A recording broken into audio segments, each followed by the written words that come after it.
नमस्कार दोस्तों। आज हम लोग अपने वीडियो में पढ़ेंगे, ये इतिहास की सीरीज चल रही है दोस्तों। अभी तक आपने इस चैनल को सब्सक्राइब नहीं किया है तो कर लीजिए, क्योंकि बहुत सारी चीज़ें अभी पढ़ाने वाले हैं और बहुत सारी वीडियो अपलोड हो चुकी हैं। तो आप लोग इस सीरीज को मत छोड़िए, और यह सीरीज बहुत ही अच्छा सीरीज होने वाला है, क्योंकि BSSC अभी एग्ज़ाम फॉर्म आ चुके हैं, अभी डल रहा है, आप लोग भरिए। और छठ बाद हमारी जो ऑफलाइन क्लास शुरू हो रही है उसे भी आप लोग ज्वाइन करिए, और ज़्यादा से ज़्यादा थोड़ा सा वीडियो को शेयर करिए, ताकि हर बच्चे के पास ये वीडियो पहुंच सके। दोस्तों, नई चैनल है, थोड़ा सा आप लोग हेल्प करेंगे तो ये चैनल उठ जाएगा। तो थोड़ा सा प्रयास करिए कि इस चैनल को उठा दें, ताकि हमें भी अच्छा लगे, और थोड़ा सा लाइक वगैरह करते रहिए, कमेंट करते रहिए, जिससे क्या होगा कि मुझे लगेगा कि मेरी मेहनत सफल हो रही है। चलिए, आज हम लोग पढ़ेंगे दोस्तों। इससे पहले हम लोगों ने बौद्ध धर्म और जैन धर्म को वीडियो के माध्यम से कंप्लीट किया है। आज की वीडियो में हम लोग पढ़ेंगे कि मगध राज का उत्कर्ष। तो मगध राज का उत्कर्ष हम लोग पढ़ेंगे। तो दोस्तों, इससे पहले जो हम लोगों ने पढ़ा था, जो 16 महाजनपदों की चर्चा की गई थी। तो छोटे छोटे जो जनपद थे उन सभी को मिलाकर एक महाजनपद का निर्माण किया गया था। उस तरह से उस टाइम पे 16 महाजनपद उभर कर आए थे। लेकिन उन सभी में अगर सबसे ज्यादा शक्तिशाली और सबसे ज्यादा ताकतवर जो जनपद था, महाजनपद था, वह मगध का था। तो दोस्तों, मगध का था। वास्तव में ऐसा क्या हुआ कि मगध ही जितने भी महाजनपद थे उनमें सबसे सर्वश्रेष्ठ रहा है, और अन्य जो थे वो नीचे क्यों चले गए। तो इसका मूल कारण क्या था, इसको भी आज हम लोग डिस्कस करेंगे। तो दोस्तों, सबसे पहले हम लोग अगर मगध की बात करें, हम लोग बात करें मगध के प्राचीन वंश के संस्थापक की बात करें दोस्तों, तो बृहदत्त थे, जिसके पुत्र का नाम जरासंध था। दोस्तों, इन सभी की चर्चा हम लोग करेंगे। पहले इसके जो मेन संस्थापक बृहदत्त की चर्चा होती है। तो मगध साम्राज्य के यह मेन संस्थापक के रूप में जाने जाते हैं। तो 16 महाजनपदों में सबसे शक्तिशाली जो अभी हम लोग जिसकी चर्चा कर रहे थे, मगध की चर्चा कर रहे थे, तो मगध जो है उभरकर सबसे सामने आया था, और 16 महाजनपदों में सबसे शक्तिशाली महाजनपद के रूप में उभर कर आया था। इसके कारण क्या थे? सबसे पहले इसके कारण की अगर हम लोग चर्चा करें तो इसके तीन कारण थे। तो तीन कारण क्या थे दोस्तों?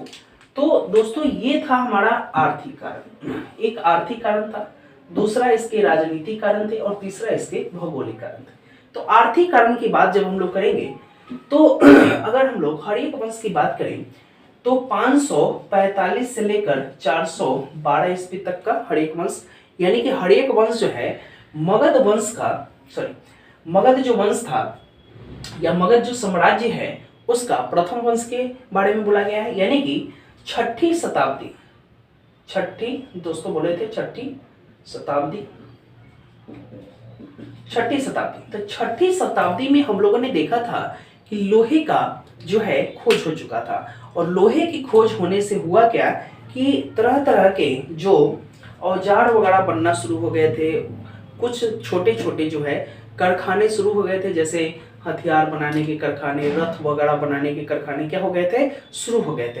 तो इससे क्या हुआ कि जो पहले के जो राजा थे उनके पास बहुत ज्यादा पैसा आने लगा।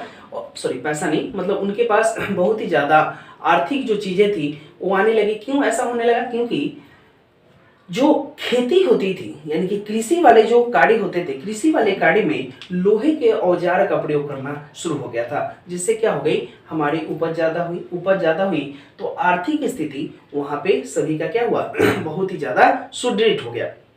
तो दोस्तों, अगर मगध की बात करें, तो जैसा आपने अगर भौगोलिक दृष्टिकोण की बात करें, तो ये हमारा गंगा है, और यहाँ से गंडक आती है, ये हमारा गंडक वाला क्षेत्र है, और यहाँ से सोन आता है। तो ये वाला जो क्षेत्र है, यही हमारा मगध है। तो ये मगध है। तो दोस्तों, गंगा के जस्ट किनारे हैं, जो कि गंडक नदी और सोन नदी के भी किनारे हैं, यानी कि 3 नदियों से घिरा हुआ यह क्षेत्र है। तो इसकी जो आसपास जो मिट्टी थी वह जलोढ़ मिट्टी थी, साथ साथ बहुत ही उपजाऊ मिट्टी थी। तो आपको पता है जब हम लोग नदी के बारे में पढ़ेंगे तो उसमें पढ़ेंगे क्या कि यह जो नदी थी, गंडक नदी है, अपने साथ बहुत सारी चीजें क्या है बहा कर लाती थी, यानी कि बाढ़ के रूप में लाती थी। तो नवीन जलोढ़ मिट्टी थी जो कि यहाँ पे कृषि कार्य बहुत ही अच्छे हो पाते थे। कृषि कार्य बहुत ही अच्छे हो पाते थे, इसका मतलब क्या था कि अनाज का उत्पादन बहुत ही अच्छा होने लगा। तो अनाज का उत्पादन अच्छा होने लगा, इसी कारण से आर्थिक चीजें क्या हुई, यहाँ पे मजबूती से होने लगी। तो आर्थिक दृष्टिकोण से मगध क्या है, शक्तिशाली बनता चला गया। यही कारण थे कि इसके उदय के, यानी कि मगध के उदय के फर्स्ट कारण ये हुआ। सेकेंड कारण ये हुआ, अगर भौगोलिक दृष्टिकोण से देखें तो दोस्तों ये भौगोलिक दृष्टिकोण जो अभी हमने बताया ये चीजें, तो ये आपका इसका भौगोलिक दृष्टिकोण से देखें तो भौगोलिक दृष्टिकोण से गंडक और सोन और ये गंगा, ये तीनों क्षेत्र से घिरे हुए भाग थे। तो यहाँ पे क्या हुआ, कृषि कार्य बहुत ज्यादा हुए और यही कारण था कि इसके आसपास हरे भरे जंगल ज्यादा थे। और हरे भरे जंगल में क्या होते थे कि जब खेती के लिए जंगलों की कटाई की गई तो बहुत सारे हाथी मिले। तो उन हाथियों का युद्ध जो है युद्ध में किया गया, उन हाथियों का युद्ध किया गया और उस हाथी के सहारे बहुत सारे युद्ध को जीता गया, जिससे क्या हुआ कि मगध और भी प्रशासनिक व्यवस्था में क्या हुआ कि बहुत ही ज्यादा आगे होने लगा। तो प्रशासनिक व्यवस्था इसकी बहुत ही ज्यादा टाइट होने लगी, जिससे किसी भी अन्य महाजनपदों को क्या है हराना बहुत ही आसान हो जाता था। दूसरी बात, राजनीति की बात करें तो राजनीतिक वही प्रशासनिक स्थिति बहुत ही अच्छी थी और कुशल नेतृत्व थी। क्योंकि अगर हम लोग बात करें हरेक वंश में आगे पढ़ेंगे तो ये जो अजात शत्रु थे वो अपने जो मंत्री के सहायता से क्या हुए, बज्जी संघ में फूट डाल दिए और वहां की शक्ति को छीन बीन कर दिए और उसकी शक्ति को छीन बीन करके क्या हुआ, तहस नहस कर दिए। तो ये सभी चीजें भी हम लोग आगे डिस्कस करेंगे। तो यहाँ पे देखें कि मगध के उदय के 3 कारण हुए, जैसे आर्थिक हुआ, राजनीतिक हुआ और भौगोलिक हुआ। ये 3 चीजें हम लोगों ने देखा। अगला है दोस्तों जहां से क्वेश्चंस आपके बनते हैं, तो मगध के वंशों का क्रम। तो मगध के वंशों का क्रम, यहां से भी दोस्तों क्वेश्चंस बनते हैं। तो यहाँ से क्वेश्चंस कैसे बनते हैं, कभी कभी पूछ लिया जाता है कि इनका क्रम क्या है। तो सबसे पहले दोस्तों हड़ेक वंश आया, उसके बाद शिशुनाग वंश आया, उसके बाद नंद वंश आया और उसके बाद मौर्य वंश आया। तो दोस्तों ये हम लोग देख सकते हैं।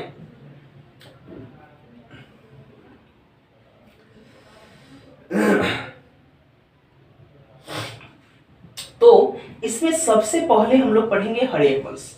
तो हड़ेक वंश के बारे में सभी वंश को अलग अलग दोस्तों हम लोग वीडियो में कंप्लीट करेंगे ताकि डिटेल में पढ़ सके। एक वीडियो में कंप्लीट करना मुश्किल है और थोड़ा सा डिटेल जब तक हम लोग नहीं पढ़ेंगे क्या होगा कि हम लोगों को एग्जाम में क्या होगा, फायदा नहीं होने वाला है। जब तक हम लोग संकुचित विचारधारा से और संकुचित पढ़ाई करेंगे हमें कहीं भी सफलता नहीं मिलने वाली है। तो इससे क्या होगा कि हमें बहुत ही अच्छे से डिटेल में पढ़ना पड़ेगा इसको। तो हड़ेक वंश की बात करें दोस्तों, तो अभी हम लोगों ने देखा 545 ईस्वी ईसा पूर्व से लेकर के 412 ईस्वी ईसा पूर्व तक इसकी काल को माना जाता है। लगभग अगर बात करें तो 70 साल तक, यानी कि इधर 55 कर ले और 12, यानी कि 70 साल तक यह वंश चला था, जो हड़ेक वंश चला था। यदि 70 साल तक चला था हड़ेक वंश। तो यह क्या है, हड़ेक वंश मगध का पहला वंश है, जो कि अभी हमने बताया था। यह मगध का पहला वंश था और इसको पितृहंता वंश भी कहा गया है। पितृहंता वंश इसलिए कहा गया है कि इस वंश में और जो भी राजा बने वह कहीं ना कहीं अपने पिता की हत्या करने के बाद ही गद्दी पर बैठे थे, इसीलिए इस वंश का नाम क्या हुआ, पितृहंता वंश के नाम से भी जाना जाता है। यहाँ से भी कुछ क्वेश्चंस पूछे जा सकते हैं। अगला देखते हैं दोस्तों, अगर हड़ेक वंश का जो मेन संस्थापक की बात करें तो ये बिंबिसार थे। बिंबिसार जो कि अजात शत्रु के पिता थे और उदयन के दादा थे। तो ये हम लोग ध्यान रख सकते हैं। यहाँ पे बिंबिसार ने मेन रूप से हड़ेक वंश की स्थापना की, जिसका बचपन का नाम श्रेनिक था। कभी कभी यहाँ से भी क्वेश्चन पूछे जाते हैं कि बिंबिसार के बचपन का नाम क्या था, तो श्रेनिक थे। तो ये ध्यान रखेंगे।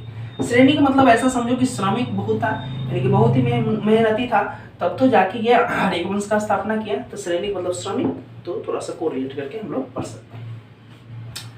तो दोस्तों इसने अपनी राजधानी को कहाँ बनाया, राजगिरी बनाया। तो दोस्तों थोड़ा सा यहाँ ध्यान देंगे, जब भौगोलिक दृष्टिकोण से हम लोग बात कर रहे थे तो ये हमारा मगध मतलब पाटलिपुत्र था जो बाद में बना, और ये हमारा राजगिरी था। तो मगध की राजधानी राजगिरी को बनाया था, किसने बनाया था किसने बनाया था, तो ये बिंबिसार ने बनाया था। तो सबसे पहले राजधानी बिंबिसार ने बनाया था राजगिरी को। तो दोस्तों बिंबिसार का ये मानना था कि अपने साम्राज्य का जो विस्तार है क्या है कि किसी को जीत कर या किसी अन्य राज्य से विवाह संबंध बनाकर जो है अपना राज्य का विस्तार हम लोग कर सकते हैं। तो उसने ऐसी बहुत स्थिति आई जब कहीं ना कहीं राजा को हराकर उनकी पुत्री से शादी किया, उसकी बहन से शादी किया, और इस तरह से मगध साम्राज्य का विस्तार करता गया। तो यहाँ पे उन्होंने विवाह वाला जो एक व्यवस्था अपनाया। इसी क्रम में प्रसेनजीत की बहन जो कि कौशल नरेश थे, कौशल एक जो देखे थे हम लोग कौशल वाले महाजनपद वाले में, तो कौशल नरेश की जो बहन थी जो प्रसेनजीत की बहन थी जिसका नाम महाकौशल देवी थी, महाकौशला देवी के नाम से भी या महाकौशल देवी के नाम से भी जानते हैं हम लोग। तो उससे पहले सबसे पहले उसी से विवाह किया इन्होंने। दूसरी बार जो वज्जी संघ के जो राजकुमारी थी जिसका नाम चेलना था उससे भी शादी किया। तो मगध का जो विस्तार है कौशल तक किया, उसके बाद वज्जी तक किया, फिर पंजाब जो कि मद्र, उस टाइम पे मद्र बोला जाता था पंजाब को, तो मद्र की जो राजकुमारी क्षेमा थी उससे भी यह शादी किया, और शादी करने के जस्ट बाद क्या है मगध का विस्तार पंजाब तक भी बढ़ाया। तो यह विवाह जो प्रथा थी, विवाह के माध्यम से वैवाहिक संबंध बनाकर अपने राज्य का विस्तार करने में इनको क्या था, विश्वास था। तो ये ऐसे ही करते थे। आगे देखते हैं, इसने अंग शासक ब्रह्मदत्त को परास्त कर मगध का विस्तार किया था। तो ये वैवाहिक संबंध के साथ साथ जो अंग शासक थे जो ब्रह्मदत्त थे उस टाइम पे ब्रह्मदत्त को क्या किया, परास्त किया, और वहां तक मगध को बढ़ाया, यानी कि मगध को अंग तक बढ़ाया। सबसे पहले अभी हम लोग बात किए थे प्रशासनिक व्यवस्था पर, इसने सबसे पहले बल दिया। प्रशासनिक व्यवस्था पर बल क्यों दिया, क्योंकि इनको हाथी वगैरह ऑलरेडी मिल चुकी थी, आर्थिक स्थिति ठीक थी, भौगोलिक स्थिति भी ठीक थी। तो इस तरह से तीनों तरफ से नदी थी तो सुरक्षा अपने आप हो जाता था। तो ये क्या होते थे, अन्य लोग भी आक्रमण नहीं कर पाते थे। तो ये सभी क्या है, प्रशासनिक दृष्टिकोण से बहुत ही अच्छा था इनका। इनके टाइम पे एक जीवक राजवैद्य था। जीवक क्या था, राजवैद्य था। जो राजवैद्य जीवक था तो उन्होंने बिंबिसार ने महात्मा बुद्ध का जब तबियत खराब हुआ था, यानी कि उनका स्वास्थ्य खराब हुआ था, तो महात्मा बुद्ध की सेवा में जीवक को भेजा था। क्यों भेजा था, क्योंकि महात्मा बुद्ध जो थे बिंबिसार के क्या बोलते हैं उसको, बिंबिसार के समकालीन थे, और बिंबिसार जो थे महात्मा बुद्ध के अनुयायी भी थे। तो अनुयायी थे, इस कारण क्या हुआ कि जब उनका तबियत खराब हुआ तो जीवक को वहां पे भेजे थे। हालांकि अवंती के जो राजा थे वो भी जब बीमार पड़े थे तो जीवक को वहां भी भेजे थे, यानी कि राजवैद्य को अवंती के राजा के पास भी क्या था, अवंती के उपचार के लिए भेजा था।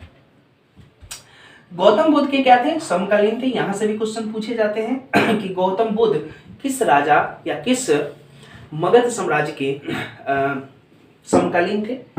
और इसके पुत्र जो थे अजातशत्रु, तो अजातशत्रु ने 493 ईस्वी में इनकी हत्या कर दी, और 493 ईस्वी में ईसा पूर्व में इनकी हत्या कर दी, और हत्या करने के बाद राजा बना। अजातशत्रु ने प्रसेनजीत को परास्त किया। तो दोस्तों यहाँ पे जो हम लोग प्रसेनजीत की बहन से जो शादी किया था, कौन शादी किया था, बिंबिसार, और प्रसेनजीत को फिर से इसने पराजित किया, और इसकी जो पुत्री वजीरा थी उससे यह शादी कर लिया। यानी कि इसकी बहन से इसके पापा शादी किए और उसकी बेटी से यह मतलब इसका बेटा शादी किया। थोड़ा सा अजीब रिश्ता है ये सब चीजें। तो अजातशत्रु ने प्रसेनजीत की पुत्री वजीरा से शादी किया। अब क्या किया, अभी हम लोगों ने देखा कि इसको ज्यादा डर किससे था, अवंती से। तो देखना दोस्तों, जहां इसके पिता अवंती के राजा के पास अपना राजवैद्य भेजते हैं, यानी कि उसके पापा से उसकी मित्रता की संबंध था, लेकिन उसके पापा की जब हत्या के, यानी कि बिंबिसार की हत्या के बाद क्या हुआ कि अवंती को लगा कि हमारे मित्र की हत्या उसके बेटे ने की है, तो वो इस पे चढ़ाई करने के दृष्टिकोण से आक्रमण करता है। और उस आक्रमण से बचने के लिए क्या किया, अजातशत्रु ने किलाबंदी करवाई थी, अपने जो भी मगध थे उसके आसपास किलाबंदी करवाई थी। और अजातशत्रु के टाइम पे ही प्रथम बौद्ध संगति का भी आयोजन हुआ, जो कि 483 ईसा पूर्व में हुआ था। तो ये आपको पता है 483 ईस्वी पूर्व जो निर्वाण की बात कही गई थी बौद्ध धर्म में, उसी टाइम पे हुई थी, यानी कि गौतम बुद्ध के मरने के जस्ट बाद। तो यहाँ से ध्यान रखेंगे अजातशत्रु के टाइम पे प्रथम हुई थी। अब क्या हुआ, अजातशत्रु का जो पुत्र था उदयन, उसने अपने पिता की हत्या कर दी। कितने में, यानी कि इसने की थी 493 में, और उसके बाद इसने 461 में अजातशत्रु को मार दिया। किसने मारा, उदयन ने, और फिर वह राजा बन गया। उसके बाद उदयन ने गंगा और सोन नदी पर पाटलिपुत्र शहर बसाया, जो कि दोस्तों अभी पटना शहर देखने को मिलता है। तो कभी कभी यहाँ से भी क्वेश्चन आते हैं कि उदयन जो था यह या पाटलिपुत्र शहर को किसने बसाया, तो पाटलिपुत्र शहर को उदयन ने बसाया। ये थोड़ा सा हम लोग ध्यान रखेंगे। पाटलिपुत्र को अब क्या हुआ, पहले तो इसकी राजधानी राजगिरी थी, अब जब पाटलिपुत्र शहर बस गया तो अब किसको, राजगिरी से राजधानी को हटाकर कहाँ राजधानी बनाया, पाटलिपुत्र में। पाटलिपुत्र में ऐसा इसलिए राजधानी बनाया क्योंकि इसे भी डर था किसका, अवंती का, और यह चाह रहा था कि हमारी राजधानी पास में हो ताकि नेतृत्व क्षमता हमारी मजबूत हो। अब यहाँ से देखेंगे एक पॉइंट, अजातशत्रु ने जो अभी हम लोग चर्चा किए थे, सुनीद की सहायता, सुनीद इसके मंत्री थे, उसकी सहायता से वज्जी संघ में फूट डाल दिया और उसकी शक्ति को तोड़ दिया। और इस युद्ध में क्या क्या चीज शामिल किया गया, तो कौन कौन हथियार थे, यहाँ से भी कुछ क्वेश्चन पूछे जाते हैं। तो ये है रथ मूसल और दूसरा है महाशिला कंटक। ये रथ मूसल और महाशिला कंटक, ये दो ऐसे हथियार थे उस टाइम पे जो युद्ध में प्रयोग किए गए, और युद्ध में प्रयोग किया गया और मगध जो है वज्जी संघ को अपने में मिलाने में कामयाब रहा। तो दोस्तों यहाँ से आज की वीडियो में हमने हर एक वंश को कंप्लीट किया। अगले वीडियो में हम लोग शिशुनाग वंश को कंप्लीट करने का प्रयास करेंगे। थोड़ा सा तबीयत अस्वस्थ है जिसके कारण मेरी आवाज़ थोड़ा सा फंस रही है, तो अगले वीडियो में चाहेंगे कि हमारी स्वास्थ्य थोड़ा सा अच्छा हो जाए और अच्छे से पढ़ाए। तब तक के लिए नमस्कार।